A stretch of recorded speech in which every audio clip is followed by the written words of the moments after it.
We back. We back with another one. Hidden Takes, episode 4. My brother Jay. Viewer discretion is advised because if you can't handle the heat, get out the kitchen, man. And so Jay, we're back with Hidden Takes, like I already said, man. Ready to talk about ball. A lot of news, a lot of stuff's happened even since our weekly recap, which if you haven't all had the chance to do, check that out. Our week 7 recap on Spotify, Apple Podcasts, YouTube, wherever you get your podcast, man. Check us out because we talked a lot of games, recaps, and we brought our guy Greg on there over from the Unsavage's podcast. But enough about that, Jay. How you doing today, my brother? I'm doing great, brother. As always, happy to be here talking to you about some the best sport in the world. I mean, let's just simply put it, the best sport in the world, man. So nice. I think we got the best job, Jay. All we got to do is sit here and just talk about some hoop, man. So I'm ready to get into it. Yes, sir. Can't be mad at that. And we're doing something talking about what we love, man. What you love, like you said. So, man, today is, like I said, December 8th, 2021. And there is a lot of news. There's a lot of shuffling moving going around the league. There's a lot of rumors, a lot of sicknesses, COVID, man, all sorts of stuff's going on, Jay. But let's start with the big news coming out of the Northwest, the Pacific Northwest, that is, in Portland. And with that being the firing of the GM, Neil O'Shea. A lot of people, I imagine thought was coming, in the offseason. A lot of people heard rumblings in Portland about Dame not being happy. But Jay, what does this mean for the Trailblazers? And what's next? We've heard a lot of things about Chauncey Billups and the way he's handling players. He's been calling guys out. CJ McCollum, a guy on your fantasy squad, had an unfortunate, his lung collapsed. And we found out about that. Dame obviously has been out. But Jay, just a lot of bad things going on in Portland, one of them being the fire. What does this mean for the Blazers? Wow, I mean, honestly, like how you said it, Jay, it's just so much turmoil right now going on in Portland. Everything from star players to being hurt to front office messiness and drama, and it's just looking like one of those years that it's just nothing's going right for Portland. Nothing's going their way. And it's one of those years that it's going to test them as a team. It's going to test the character of not only their players, but, upper management of how they're going to be able to, respond to a year like this. And one thing that I've actually been thinking about is how much is going to test Dame, because Dame talks about his loyalty and how, he's rooted in Portland and they believed in him. So, he's never going to give up on them. But I want to see, is he really going to ride out this ship, man? Because as we know, Dame Lillard is a top tier talent in this league, man. And it would be a shame if we just watched all his years go to waste, in Portland, not really winning much, getting to the furthest, getting, second round or first round exits every year. It's upsetting. And honestly, if it keeps going this way, I will not be surprised if Portland doesn't even make the play-in team, Okay. Because it's looking bad. It's looking really bad. I was just about to ask you, is this out for the Portland? Like, do you think they're going to make the playoffs? But you just answered my question for me, Jay. So you're out, no play in, I guess. Like, damn, no playing for the Blazers. Jeez, no, I agree with you, man. But what about, real quick? And we've already talked about the potential of Ben Simmons going over. Obviously, Dame said he never had actually reportedly saying, like, he's saying the media had made this up. He never specifically said this himself. But what does that look like if they're able to bring in Ben Simmons, a guy like Ben Simmons, who Dame, I think he wants to play with him, because that would be a good look for the Blazers. Absolutely, Jay. I mean, honestly, in my opinion, I've been saying this since the whole Ben Simmons saga is happening. The Blazers need defense. That's exactly what Ben Simmons brings at a high calendar. The 76ers need a ball handling, scoring first guard to be able to run those pick and rolls with Joel, and that's exactly what CJ McCollum could be. And honestly, for the Blazers, what that means, what that represents, is the first step in the rebuilding phase. Fixing what you need to fix on the court first, and that's the defense. Because the defense is just horrendous, man. And then you can go from here on forward, right? You're at a position where this might work because they say all the time that the definition of insanity is doing the same thing over and over and expecting different results. The Blazers have been running back the same team for the past 3 to 4 years, and they're expecting something different, but I mean, that's the definition of insanity, dog. Like, if nothing's different is going to happen. So that's why I think that Ben Simmons would really kickstart that whole rebuild that they desperately need. Right. And Jay, last question for you. Do you think that was with Neil O'Shea and his firing? Obviously, there's rumors and there's allegations towards him, like off regarding this team and how things were operating for him. But do you think it was more that those allegations and all the news coming out about him, or do you think it was more that they need? He's just become too stagnant. Like you said, that insanity point that, if you keep doing the same thing over and over, he's running the same backcourt. He even got smaller, bringing in Norman Powell and signing him long-term in the last offseason. Do you think it was more centered around, those allegations, or more they just needed a change of scenery? Like Neil O'Shea had to get out for them to grow and them to improve. Like the same shit wasn't working. Yeah, no, I mean, I'm really kind of on both sides of it. I'm definitely on the side of I don't think that anything was working. I think that, like you say all this all the time in the pod, sometimes the voice grows old in the locker room. It doesn't travel anymore after he's there for some time, and I think that that's definitely one thing that the Blazers needed a new voice, a new face of the team to really be running. But I mean, I wasn't there, but I don't doubt those allegations, man. I don't doubt those allegations and everything that's going on.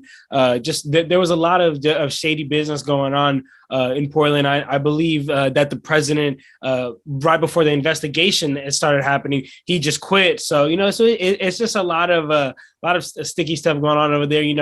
And those billionaires, those like older, white, just been running this teams for ages and years and years and years and years, man. They definitely got some outdated systems that they're running. But I'm to answer your question, I'm really on both sides. I think that not only the voice wasn't traveling and they needed a new face, but some of those allegations, I bet that really weren't fall from the truth. Yeah, no, I agree. A lot of shady business going on, man, and people just seem, if you got a hand on it, or if you got the right card, dealt the right card in life, sometimes you just getting away with it, and that ain't right at all. But anyway, let's keep it pushing, Jay. And the next thing I got is the Indiana Pacers, a team that we had talked about on a recap. Like I said, go check out the recap if you hadn't already. We kind of already addressed this and asked this question. You had asked this question about the Indiana Pacers, and they are agreeing with you and Greg. They're moving toward a rebuild. And that is, they're being receptive to a trade centered around Karis LeVert or either Domantas Sabonis and Miles Turner, man. And this was something that, you and Greg had already said you thought that the Pacers should do, Jay. But kind of talk to me a little bit more about, like, why now? Why do you think it was TJ McConnell, or was this like just bound to happen? They brought in Rick Carlisle to compete for a title. And with this current roster build they got right now, those twin towers that ain't working out together, you think it was just only a matter of time, Jay? Talk about that.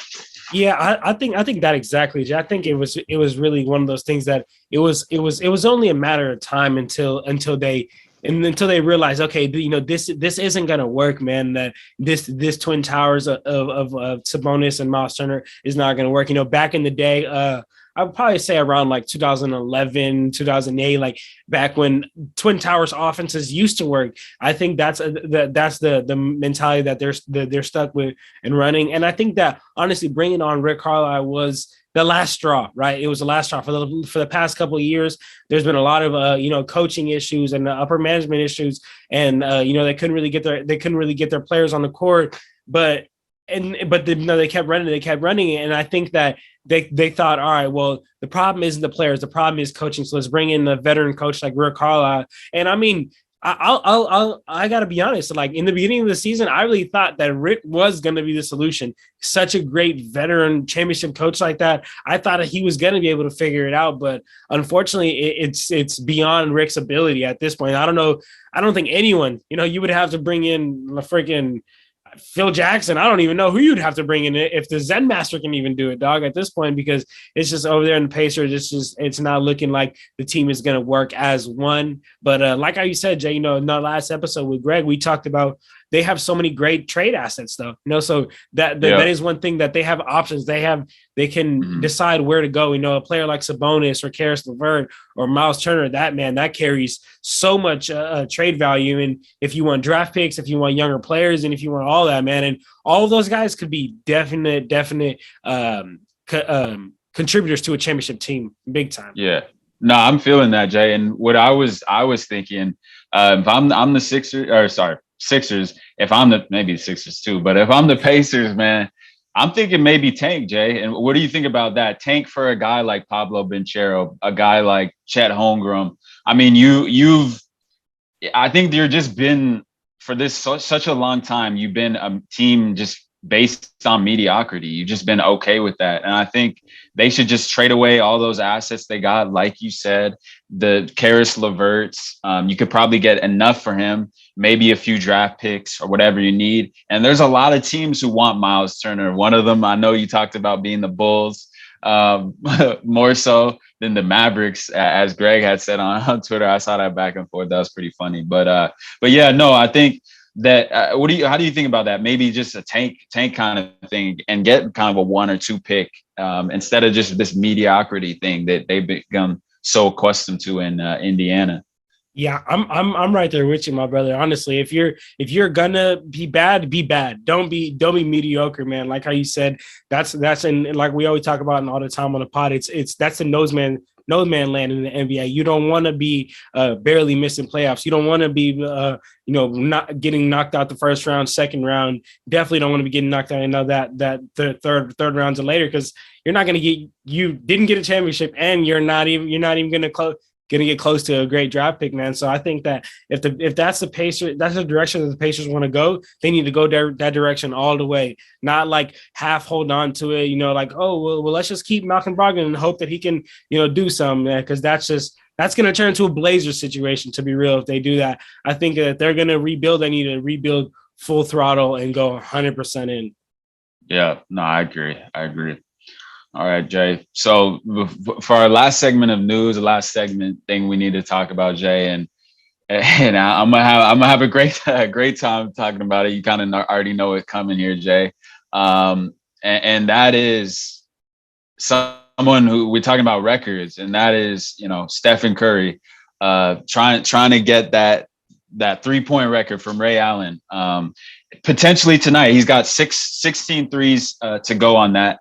And I mean, it's only a matter of time. Like he's trying to do it at home. I don't know if he'll be able to.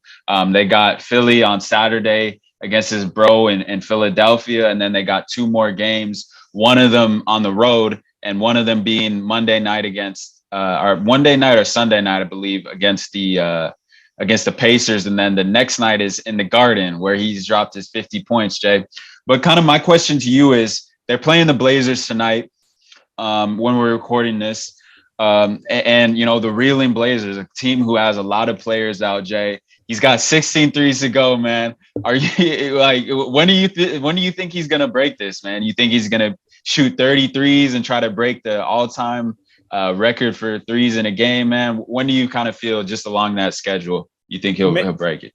Man, honestly, Jay, I really want him to break it this game. And he even said, he said he was like, it's possible, crazier thing in this world has happened. And I'm right there with him, man. And I honestly, as an NBA fan, I want to see him push for it. I want to see him go for it. I don't want to misspeak, so I'm trying to pull it up here. But I believe right now he's taking 10 threes a game. So honestly, 6 more threes for the greatest shooter of all time isn't the craziest thing to ask for, to be real with you, man. Right. So honestly, I really want to see him go for it, man. Him try to get it. But even if he doesn't get it, at the most he gets it the following game, after this Blazers game, because that's just.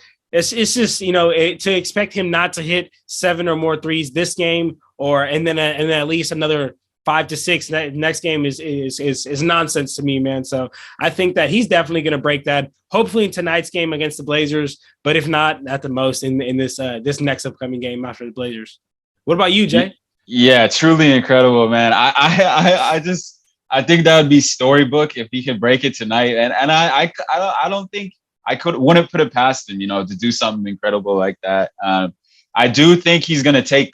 You heard it here first. I think. Well, by now, when you're seeing this, it's probably be tomorrow. But don't be surprised if he shoots 30 plus threes. I think he's just gonna be rating them out, shooting them up. And I think against a struggling team defensively like the Blazers, I think it's a perfect team to do it against. So, I mean, I just wanted to hear your take, man. We're witnessing, the greatest shooter of all time. And it's a matter of time, definitely before our weekly recap, he'll have broken it. So I just had to get your take on that, Jay. But we'll see what happens tonight. Anyways, let's keep it pushing to talk about our games. One of them being last night, December 7th. Three great games on the slate. Two of them, let's keep it real. Two good games on the slate. One of them being the struggling Knicks. But Jay, I want to get your thoughts on all three of these games. First being, the Brooklyn Nets at the Dallas Mavericks. Man, talk to me about what you saw from KD. James looked like he was a little bit more of himself, and then your guy Luka and KP, man. What did you see in that game? Absolutely, brother. Let's get into it, man. So yeah, so like how you said, we saw the Nets beat the Mavs 102-99, and you said it best, Jay. K freaking D, man, the closer. Honestly, it's honestly a joy to get to watch basketball players like KD because of his talent. His talent level is insane. He had 24 points, 7 rebounds, shot 45% from the field. But the crazy thing is, it seemed like he hit all 24 of his points in the fourth quarter. Like in the NBA, they say oftentimes that great players are able to keep the game close and at the end be able to take over and win it all, right? That's exactly what it felt like to me. It felt like KD just kept them close. Like, yeah, I don't know if you ever seen that one commercial. It's like that Fisher guy. He's like, with the dollar, he's like, oh, you almost got it. You almost got it. Yep. That's what it felt like to me, man. KD is just State Farm commercial. That's State Farm commercial, exactly, right? It just felt like KD was playing with them, man. And whenever he wanted to get a bucket, that's exactly what he did. He got to a spot and get a bucket, man. And it honestly, it was good to see James Harden be able to find his rhythm, as well. He had 23 points, 12 assists, 9 rebounds, shot 53% from the field and 50% from three, which is big, especially because Harden is known for his inefficient play at times. But one thing that I noticed that the Nets need to do a lot more of is play my guy. I've been saying this since last year, man. Nicholas Claxton, man, especially when Harden's on the court, because he opens up that lob option for him. That pick and roll lob option, and not only does that open up the floor for Harden, because he gets a defender on his hip, that also opens up the floor for shooters, around Harden. I know that's exactly a big reason that the Nets even got Patty Mills. So I definitely think that the Nets need to step that up, because they only played Nicholas Claxton about 20 minutes that game, which I think I need to see 25 or more if Harden is going to be on the court with him. And then let's talk about an underrated role player, man, and that's my guy James Johnson, out the black belt out there, man. 12 points, 4 rebounds, 71% from the field, and just he brought big defensive energy all game, man. And honestly, Jay, I wanted to say this. I wouldn't give it to him because I would give it to Mikal, but the NBA needs to start doing like a role player of the year award. Like, don't you agree? Like, I think that'd be a great idea, bro. Yeah, no, I agree, Jay. I mean, I think that James Johnson has always been that, gritty, kind of tough bench player that you need on any roster. And Brooklyn, I think it was a great signing, underrated signing, to be honest. Absolutely, Jay. And then just touch a little bit on the Mavs. Then the Mavs had 3 great quarters, man. We're out there controlling the pace. They had 6 players that scored in the double digits, and 2 of those players were bench players. At a point, they were winning by 17. Like how you said, my boy Luka was definitely out there doing the work. 28 points, 9 assists, 6 rebounds on 42% from the field. KP showed up, 17 and 12. But once the fourth quarter rolled around, all that went away, man. They started turning the ball over, taking bad shots. They allowed the Nets to control the pace, and then KD took over. That's really what happened. KD closed the game out, and then the Mavs ended up shooting this horrific 19% from the three as a team and 40% from the field as a team. And honestly, that was the story of the game, man. They lost it in the fourth quarter and they blew it. Would definitely want to see Luka be able to step up and take more of that dominant presence in the fourth quarter, like how KD did, man. But overall, just a great game, Jay. Yeah, no, I mean, anytime you shoot 50% from the field on the road, that's a winning equation, winning recipe. And that's exactly what the Nets did. And you saw a little bit more of what attacking James Harden can do, especially from the playmaking standpoint.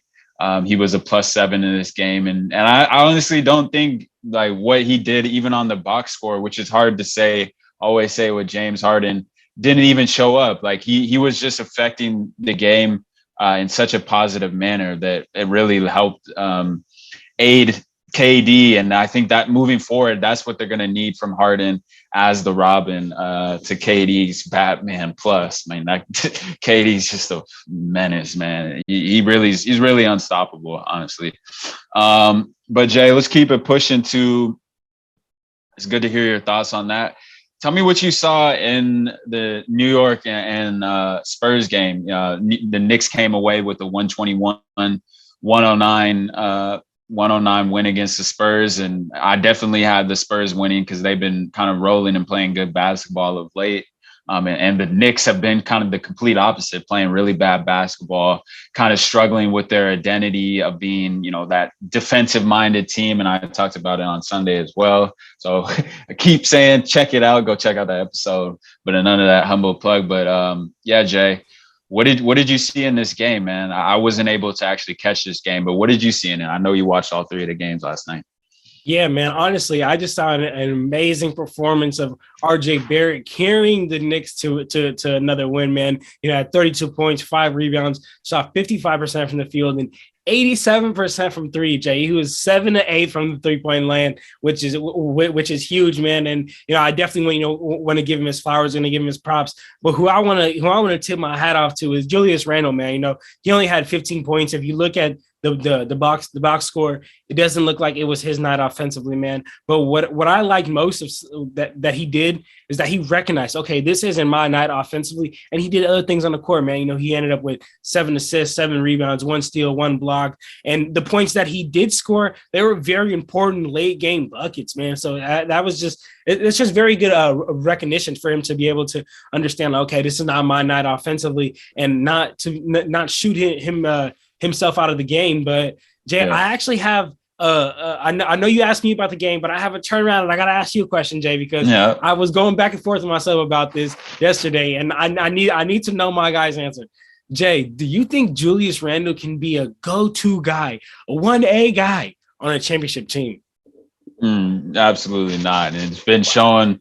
No, Jay, it's been shown this year and like the past years before that, especially last year in the playoffs. I think and Greg said it actually on the last show. He said he's an amazing number 2 option. But in terms of creation, getting his own shot, I think he struggles with that, especially now that I think last year teams were kind of taking surprise of it. He was kind of just an awkward year in terms of scouting and that sort of thing, but they know he's their go-to guy. Their defenses are loading up. They're ready for his drive. They're ready for his creation. They're forcing him to take tougher shots, and it's shown. His percentages have dropped. He's not getting the same looks that he got before. And ultimately, I think he just had a really stellar, like a crazy breakout year last year, and the numbers may just been like expected, or the decline was bound to happen a little bit from a historic and career year like that. So that's just kind of what I think about Julius Randle. And he's an amazing second option, don't get me wrong, but on a championship team, no, I'm not. I don't think he is.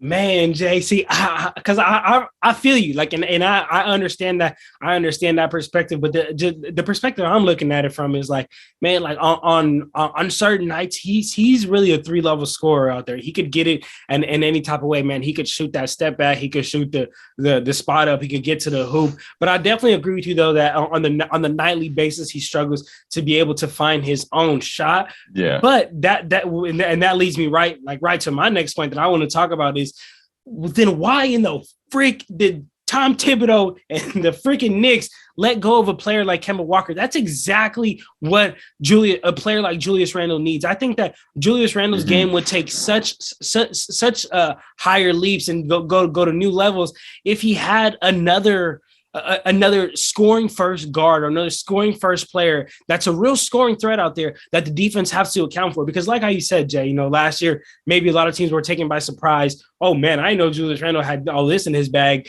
and he had that crazy year, but now they know. Now they're loading up. All defenses is just loading up to him, and he's not getting the same looks. He's not getting the same shots that he was last year. But that's exactly what a player like Kemba would do. A real scoring threat. That's exactly what he would do. He would allow the defenses to think twice before bringing that double team, right? Because a lot of times I'm seeing Julius Randle catch the ball in the like mid post, and he's catching a double every single time. I mean, you could be whoever you want. A double team is a double team. It's going to be kind of hard to fight off a double team. But if they had a Kemba out there, if they had someone that was seriously a scoring threat, I think that double teams would think twice, man. So that's just honestly the L of the year goes to Tom Thibodeau for just pulling Kemba out the rotation. Like as I'm watching the game yesterday, I'm watching Kemba not even come out of his warmups. Like not even come out of his like Kemba Walker, the only player on the Knicks bench still in his warmups, and I just think that's a problem, man. That's sad. That's sad. And after that bag too, man.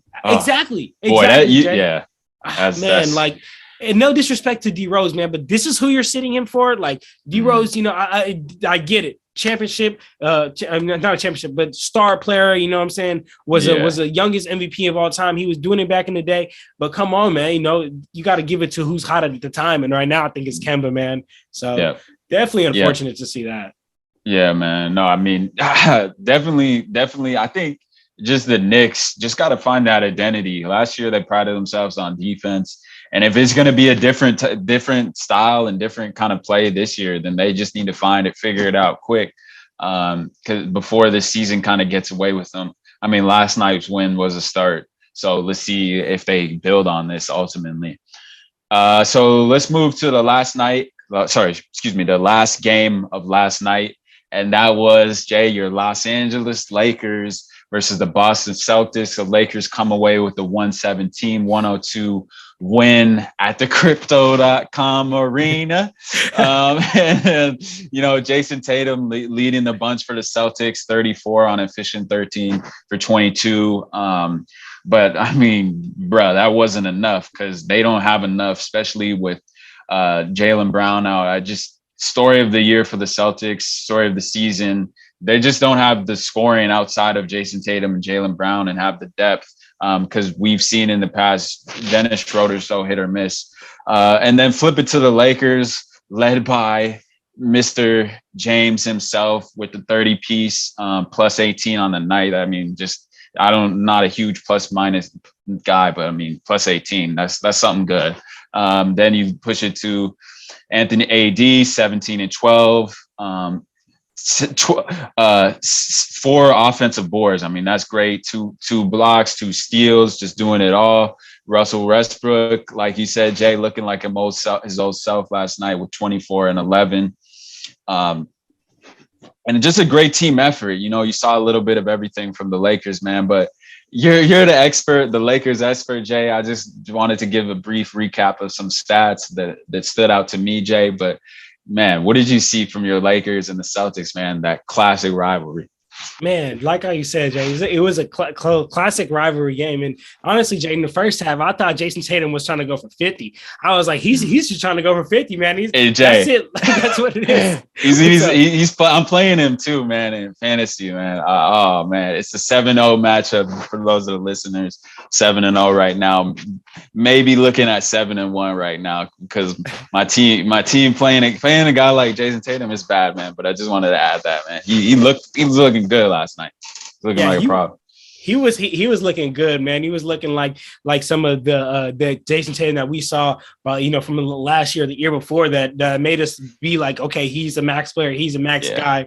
But Jay, to talk a little bit on the Lakers side of things, the first half, AD was just not being aggressive at all, just being the AD that I guess that we've this season, unfortunately, come to know, not being aggressive, having possessions where I'm seeing Josh Richardson on him in the low post and he's taking fadeaways, and I like how we say all the time, Jay, if AD goes, the Lakers goes. If AD doesn't go, the Lakers doesn't go. Mm-hmm. And at halftime, that's exactly what happened. The Lakers were not going, man. AD only had 7 points. I think it's a huge problem when you have players like, and this is no disrespect, but when you have players like THT, Russell Westbrook, and Avery Bradley taking more shots than you, the best player on the team, the reason why the team goes, you cannot be allowing role players to be taking more shots. That's absolutely unacceptable because I mean, let's just be real, Jay.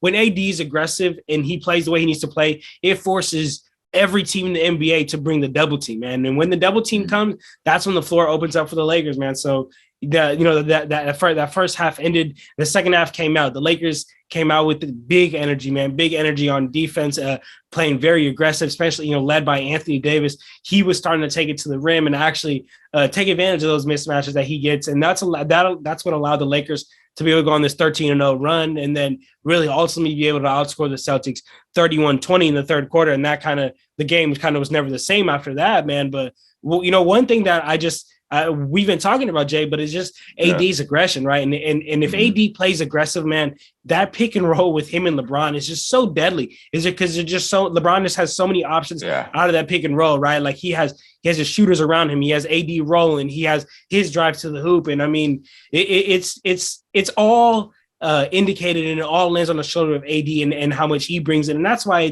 it could be so frustrating. On the nights that he does bring it, great. But at halftime, we got Charles Barkley calling him out. We got Charles Barkley and Shaq calling him soft, and rightfully so, man. Mm-hmm. But overall, definitely a great game. And I would be remiss, Jay, if I didn't give my GOAT, LeGoat James, a shout out, man, for the last 4 games, man, scored 30 plus points at the age of 36, man. I mean, December 30th, he turns 37, and for him to be having production like this, man, is definitely just insane, man. But honestly, Jay, like how you said, great game.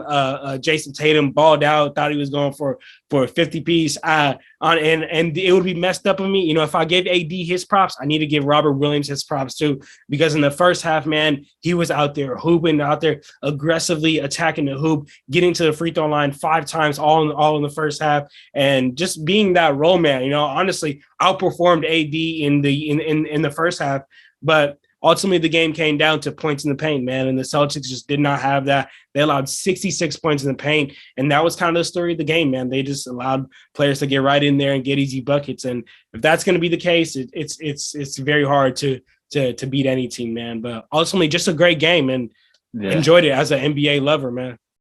Yeah, and the Laker guy too. I mean, and the Laker guy, yeah. Yeah, no, I mean, Jay, this is the kind of game that the Lakers needed, and man, just for the haters and the doubters, man, the Lakers haven't been healthy, and I'm the biggest doubter of the Lakers, but to question LeBron and think that this team isn't going to be competitive down the road and at full strength when LeBron is able to play and do what he does, that's absurd. So this is more of what the team can be and should be. Although I do have my doubts, I think when LeBron's in the lineup playing, I think this team can be a real threat and a real factor, man.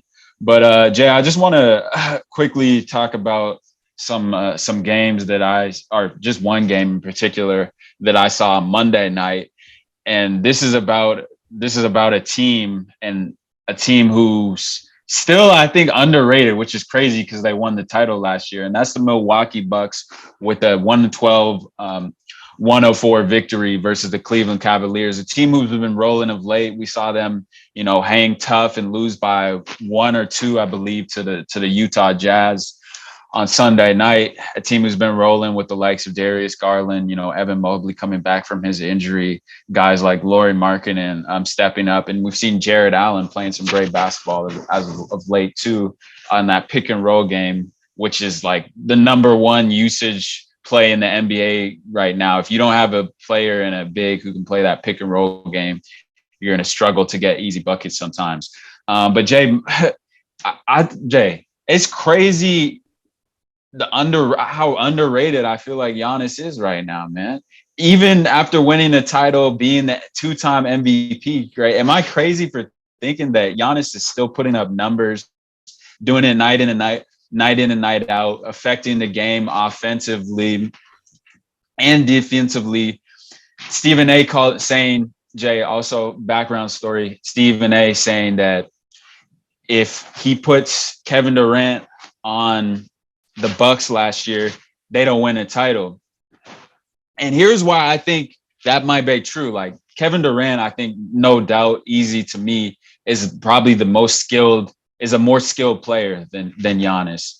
But just sheer dominance, like taking over the game, able to just have 3-4 bodies just draped on him. Just he's getting to the rim no matter what. I kind of just agree with that, Jay. Similar to Tim Duncan and Shaq.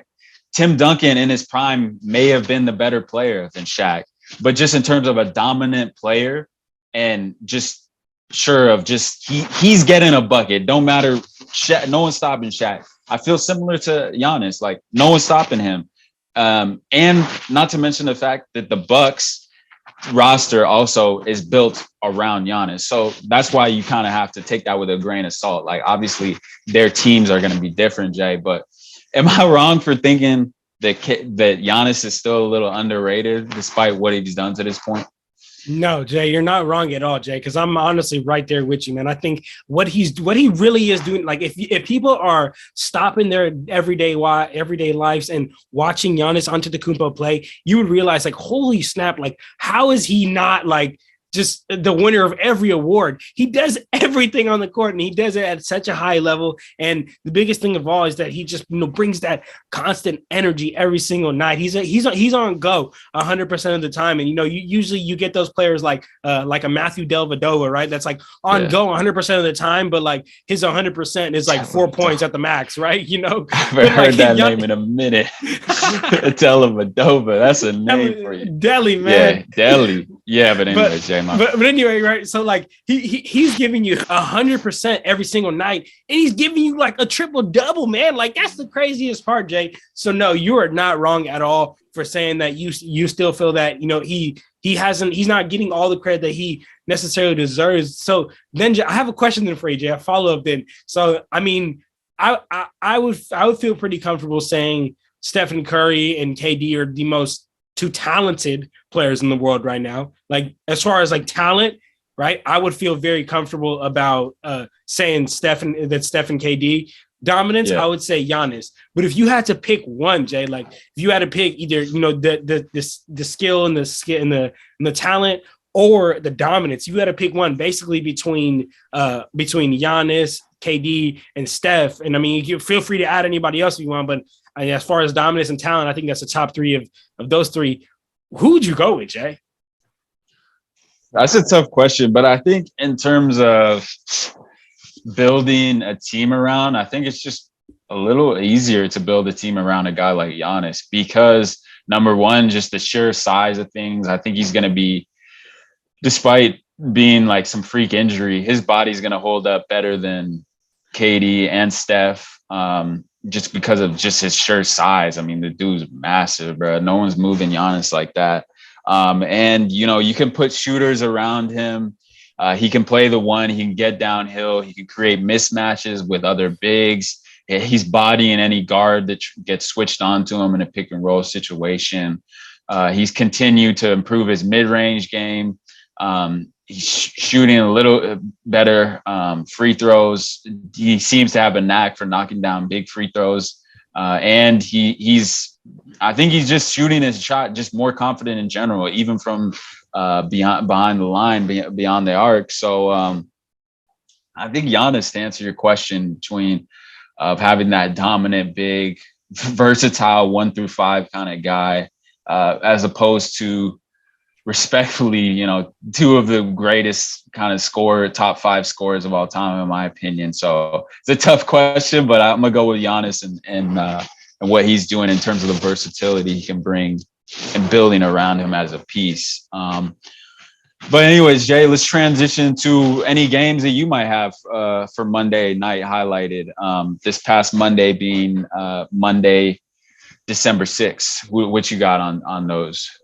Yes, sir, Jay. I mean, my second favorite team in the NBA played, man. That's the Chicago Bulls, and I honestly was impressed. I was impressed, and I wanted to see how they were going to be able to play without such a big player in DeMar, and they, the Chicago Bulls, they played the Denver Nuggets. And before I even talk about the Bulls, man, I just want to give a huge shout out to the Nuggets, because the Nuggets have definitely been, undermanned, just been losing player after player after player this year. But this game, they had so many players step up. Aaron Gordon scored 18, Jeff Green scored 14, Jokic 17 and 15, Will Barton 19, Monte Morris 19. And so he just had a lot of players, be able to step up and do roles that they're honestly not used to, man. But that was just a little quick shout out to the Nuggets. But I got to talk about the Chicago Bulls, man. I mean, just they're legit. That's your squad, Jay. That's your second squad. That's my second squad, Jay. And they are legit, man. And if people don't know,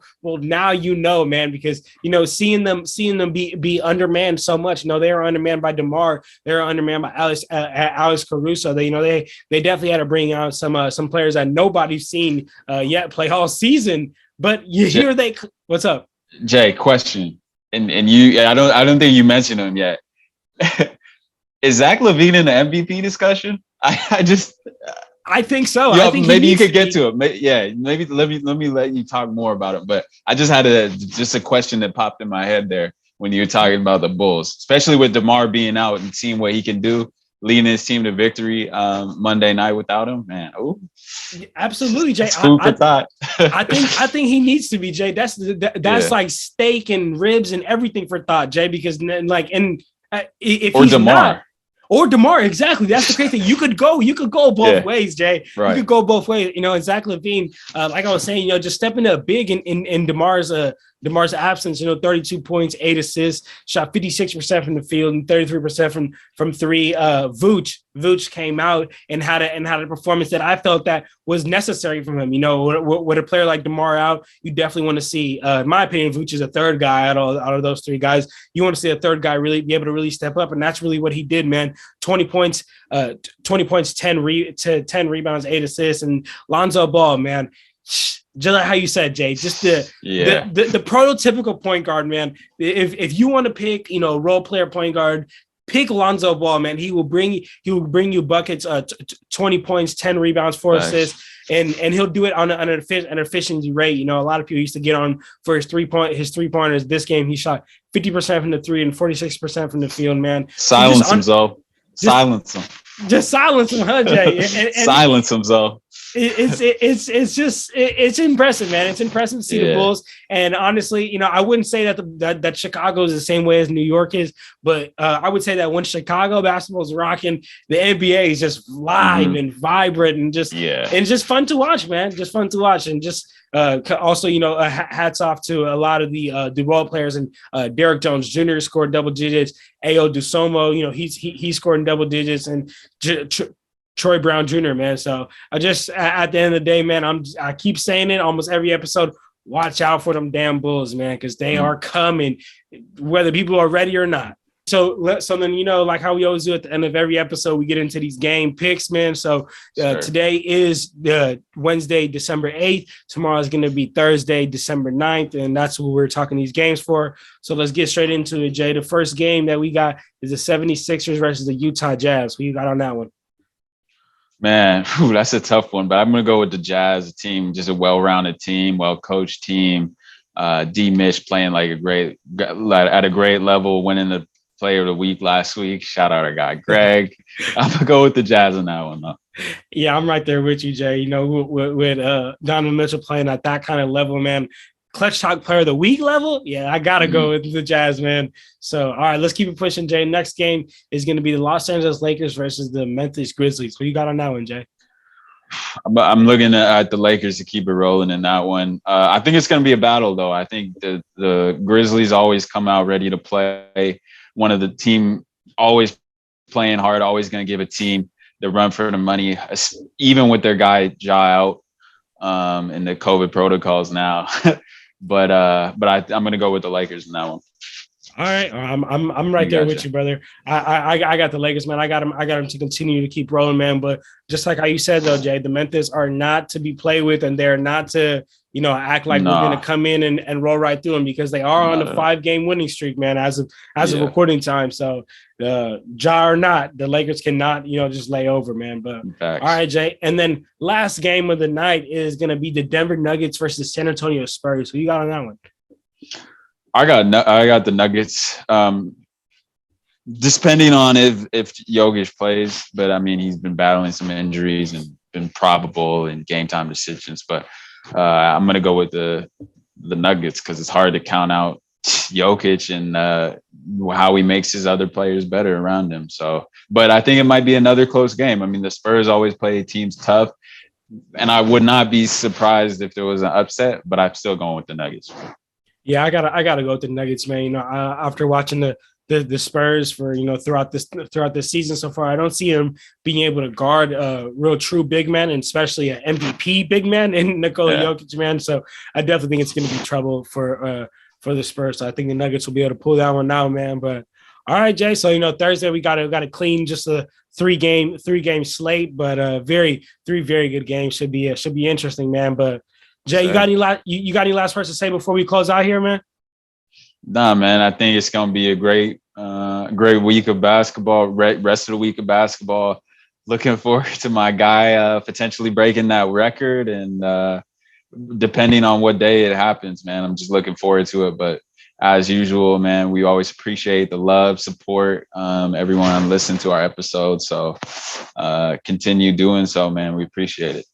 Yes, sir. Jay said it best, man. We appreciate all the love, appreciate all the support. For those of you guys that are on YouTube, man, don't forget to like, comment, subscribe. Leave us a nice comment down below, man. Leave us a question that you have about something, or just any topic that you want to talk to us about. And don't forget to follow us on our Instagram, man. Our Instagram, our Twitter, our TikTok. It's at Clutch Talk Pod. And for those of you guys on YouTube, it's going to be right here and in the description down below. Make sure to get at us on there, man. We always very active.